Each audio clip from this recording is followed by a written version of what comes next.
চাওক ইয়াত আপোনালোকে গম পাইছে যে এটা ডকাইতিৰ ঘটনা সংঘটিত হৈছে আৰু সেই ঘটনাটো খবৰ পাই আমি আৰক্ষীয়ে দ্ৰুত তদন্ত আমি আৰম্ভ কৰিছোঁ। ইতিমধ্যে ইয়াৰ লগত ফৰেনচিক্স আমি এভিডেন্স কালেকশ্যন কৰিছোঁ।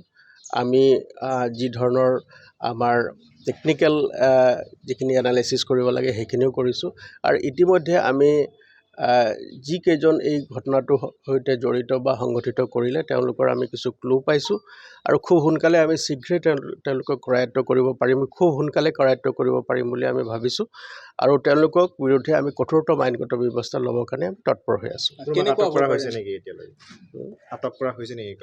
নাই, আমি দুই এজন মানুহক আমি সোধপোছ কৰি আছোঁ এই সংক্ৰান্তত আৰু প্ৰকৃত দোষী যি আছে এই ঘটনাটো যি ঘটনা এইটোৰ লগত জড়িত আছে আমি কিছু ক্লু পাইছোঁ।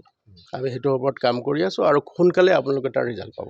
অসমৰ নে বাহিৰৰ বুলি কিবা সেনেকুৱা? নাই, এতিয়া মই আপোনালোকে ঠাউকতে মই ক'ব নোৱাৰিম।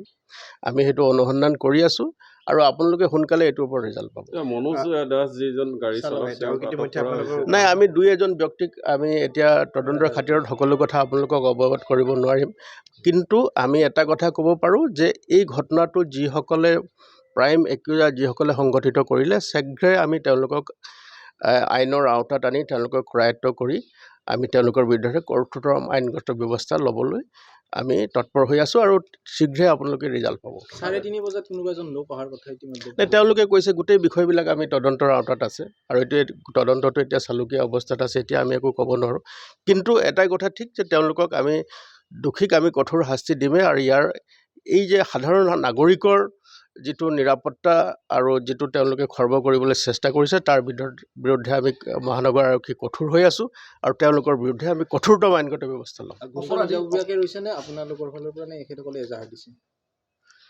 নাই, সেইখিনি প্ৰচেছ এতিয়া চলি আছে আৰু বাকী আমি তদন্ত আমাৰ জোৰ তদন্ত আমি চলাই আছোঁ আৰু আমি আপোনালোকে সোনকালে ইয়াৰ আপুনি তাৰ প্ৰগতি আপুনি লাভ কৰিব আৰু সময়ত আপোনালোকক জনাম। 9 বজাতে এই ধৰণৰ ঘটনা যাৰ কাৰণে এতিয়া শংকিত হৈছে ইয়াৰ লোকসকল ওচৰে পাজৰে যিসকল চাওক, এটা কথাই আছে যে ঘটনাটো যিটো অতি দুৰ্ভাগ্যজনক ঘটনা, এনেকুৱা ঘটনা এটা সংঘটিত হৈছে আৰু আমাৰ কাম হ'ল যে ইয়াৰ লগত যিসকল জড়িত আছে তেওঁলোকক আমি ধৰি তেওঁলোকক আইনগতভাৱে যি শাস্তি দিয়াব লাগে তাক ব্যৱস্থা কৰা আৰু সেইটো আমি কৰি আছোঁ আৰু মহানগৰৰ লোকসকলৰ যিটো জীৱন আৰু নিৰাপত্তাৰ দায়িত্ব আমাৰ আছে তাৰ কাৰণে আমি ৰেছপনচিবল আৰু তাৰ কাৰণে আমি কাম কৰিম।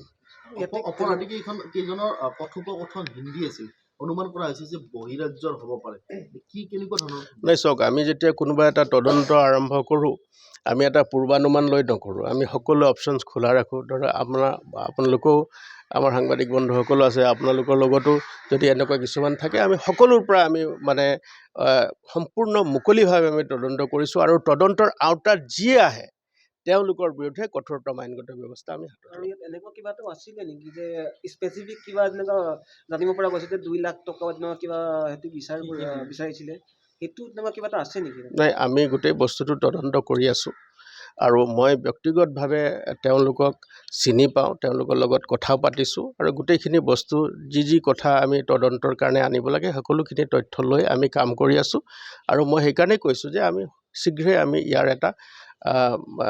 এটা মানে ৰিজাল্ট এটা আপোনালোকৰ আগত আমি পাম।